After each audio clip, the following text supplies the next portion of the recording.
aprobado la Ley Orgánica de Garantía Integral de la Libertad Sexual, que ha sido además objeto de múltiples noticias por algunos aspectos que ahora comentaremos muy brevemente. Se aprobó el pasado 6 de septiembre, se publicó en el BOE el 7 de septiembre, y es una ley que lo que pretende es dar un enfoque integral en diferentes ámbitos al enfoque, a la lacra de la violencia sexual, y por tanto lo que se intenta es adoptar medidas de prevención, de detección y de lucha contra este fenómeno. A lo largo de los artículos de la ley, por tanto,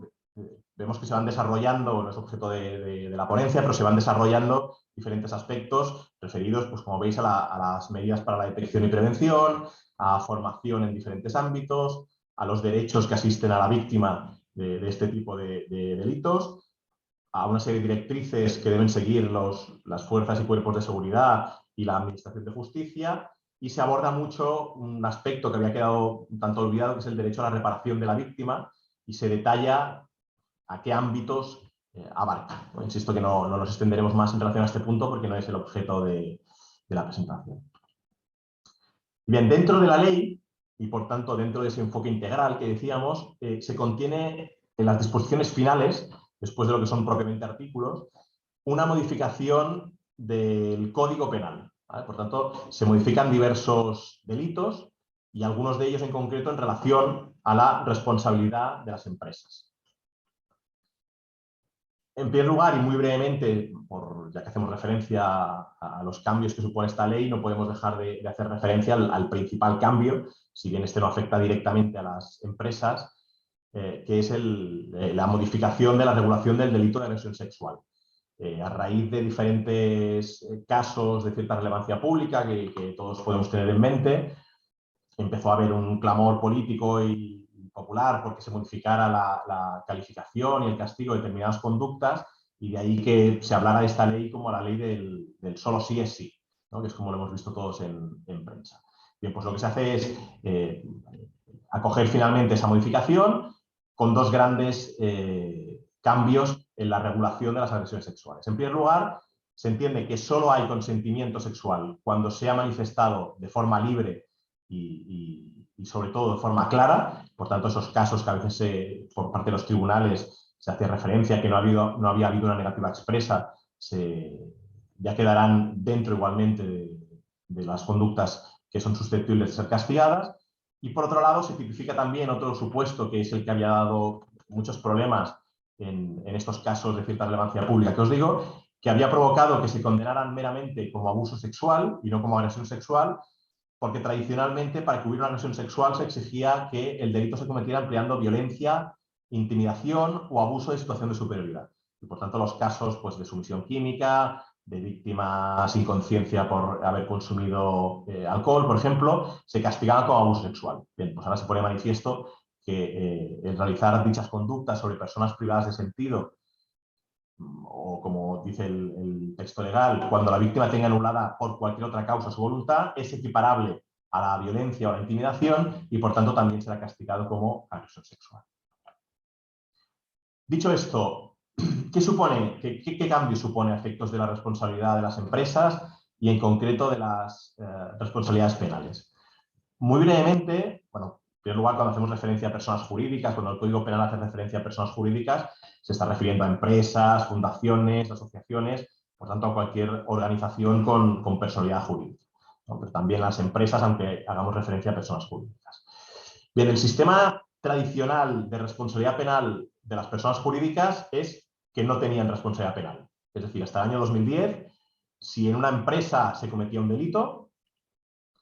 lo que ocurría es que la persona en cuestión que hubiera cometido el delito era castigada y era condenada penalmente, pero la empresa como tal no se la condenaba, sino que a lo sumo pues podía ser responsable civil si el autor del delito no podía responder con sus bienes o tenía alguna otra consecuencia. Pero ni era sometida al procedimiento como responsable penal ni se la condenaba. Esto se modifica en el año 2010 y se introduce lo que se conoce como responsabilidad penal en las personas jurídicas.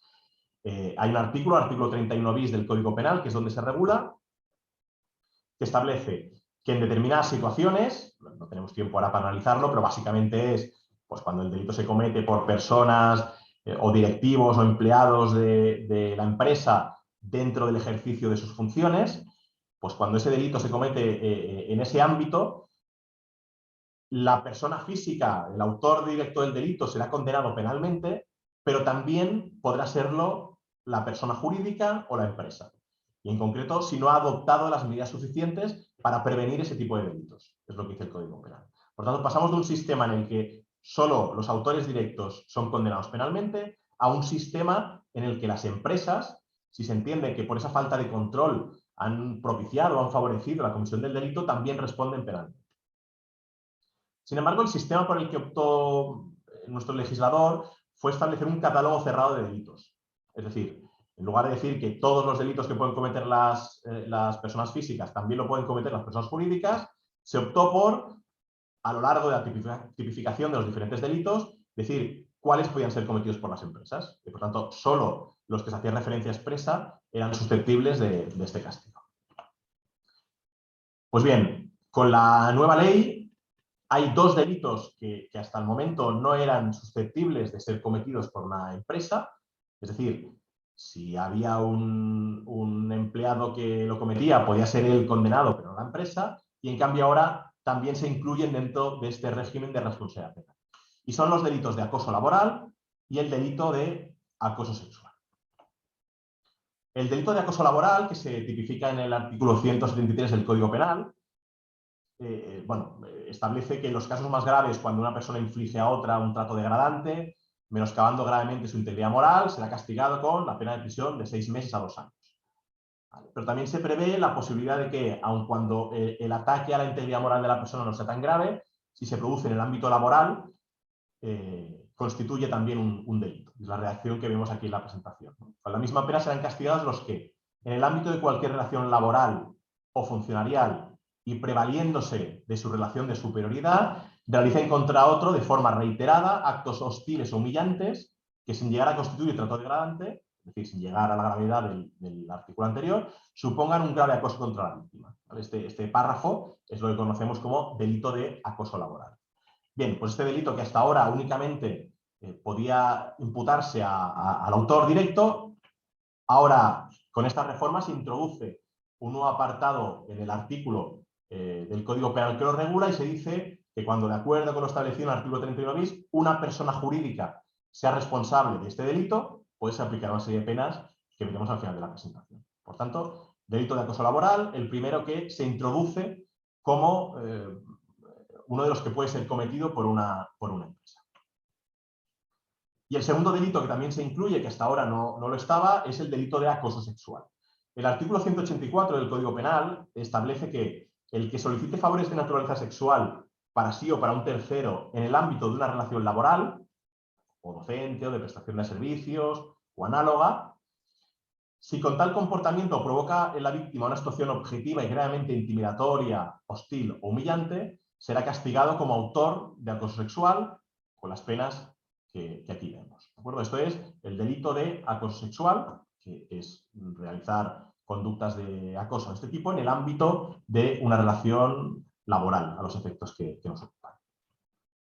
Y luego tiene una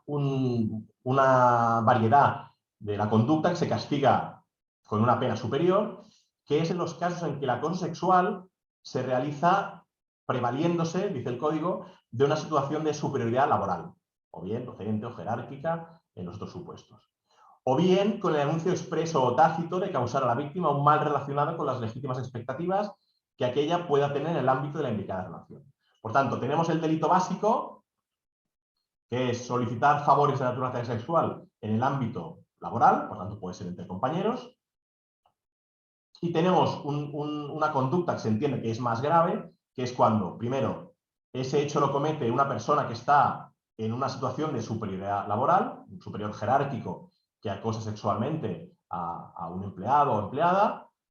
o bien, aunque no haya esa relación de superioridad, se hace con el anuncio expreso o la amenaza de que si no se accede a esas pretensiones, pues la víctima sufrirá una serie de daños relacionados con expectativas de ascensos o de determinadas mejoras dentro de esa relación laboral. Y también aquí, insisto que hasta la ley, hasta este pasado mes de septiembre, no preveía que las empresas fueran condenadas penalmente. Se preveían pues, alguna sanción administrativa en el ámbito de prevención de riesgos o en determinados casos, como antes comentábamos, la posible responsabilidad civil en defecto del autor, pero ahora también se incluyen en el catálogo de delitos que pueden ser cometidos por una persona jurídica y, por tanto, si se comete un hecho dentro de una empresa como este, pues en el juzgado tendrán que comparecer como imputados el autor, pero también la empresa como tal. Bien, ¿qué penas se pueden imponer a la empresa dentro de este procedimiento penal? Pues sabemos que la pena más característica de los procedimientos penales es la prisión. Lógicamente a una empresa no se la puede enviar a prisión, pero sí se prevé, primero, la imposición de multas. Y en segundo lugar, se establece la posibilidad de imponer una serie de penas que se recogen en el artículo 33 del Código Penal y que son, evidentemente, estaremos hablando de casos extremos o muy graves. Lo normal será que se recurra a la pena de multa, pero que podrá ser disolución incluso de la persona jurídica, suspensión de actividades, clausura de locales y establecimientos, inhabilitación para obtener subvenciones y ayudas públicas y la intervención judicial. Podemos pensar, bueno, al final la pena va a ser básicamente la pena de multa. ¿Qué diferencia hay con la sanción administrativa? Bueno, primero, la pena de multa podrá ser superior en el ámbito del procedimiento penal y segundo, es evidente que el impacto reputacional es muy superior cuando lo que hay es una condena penal que una mera infracción administrativa. Por tanto, bueno, esto era un poco lo que queríamos plantear, quedarnos con la idea de que, más allá de que la ley lo que hace es abordar de una forma global el fenómeno de la violencia sexual y se intentan adoptar medidas en diferentes ámbitos. Hay también una reforma del Código Penal, la más significativa, esa reforma del delito de agresión sexual, que es el que da nombre a la ley y que todos la conociéramos como la ley del solo sí es sí, pero que hay dos importantes novedades que a lo mejor han pasado un poco más desapercibidas en el ámbito de los medios de comunicación, pero que a efectos jurídicos son muy trascendentes, que es que a partir de la entrada en vigor de la ley, el delito de acoso laboral y el delito de acoso sexual supondrá que se investigue a la persona que lo ha cometido, pero también que en el procedimiento judicial penal se investigue a la empresa que lo ha propiciado por no haber establecido los controles necesarios y que pueda ser condenada penalmente. Como decía Cristina,